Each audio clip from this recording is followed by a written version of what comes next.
A Matter of Principle by James Cotter. Chapter 1. Silence fills the late afternoon air as the sun sets in the distance in an almost picture-perfect park, casting an orangey glow upon the weary, worn-out frame of Clive Dundhill.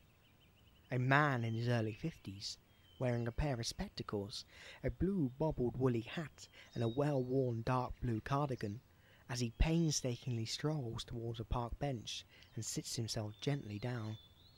Clive has a beard tinged with the occasional speckle of grey, and is wearing a pair of holey gloves that are well past their prime, much like the occupant of the gloves.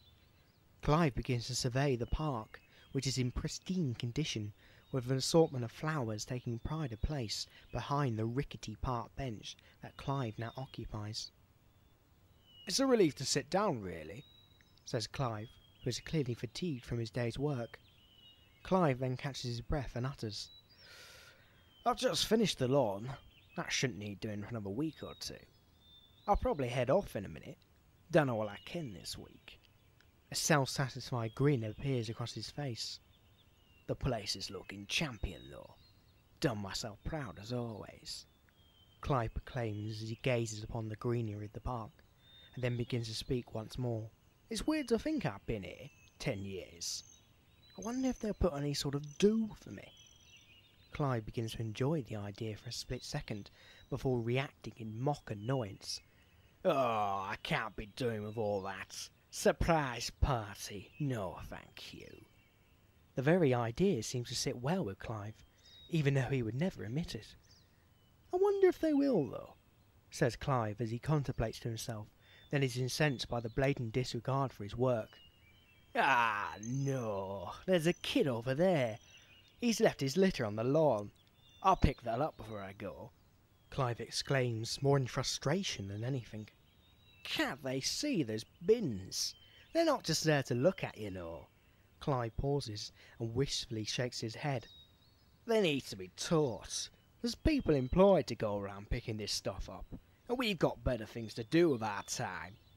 I've got to attend to the lawns, water the plants." He seems to tail off, and sighs, then continues his attack on society today. "No respect nowadays. Back in my day there were. It's the parents, you see, too lazy.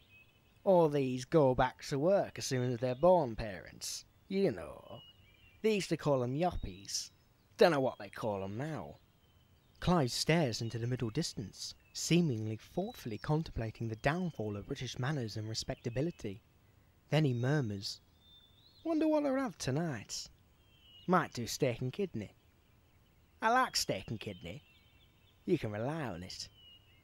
A smile warms up his usually sour disposition, and all seems to be right with the world once again.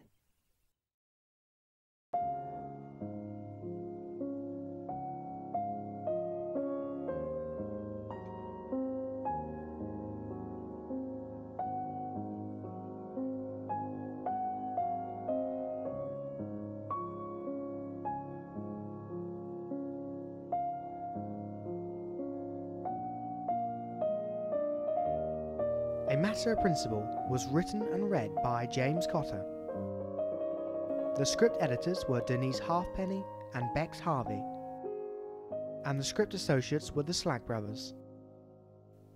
A Matter of Principle is a 2010 Low Mike production.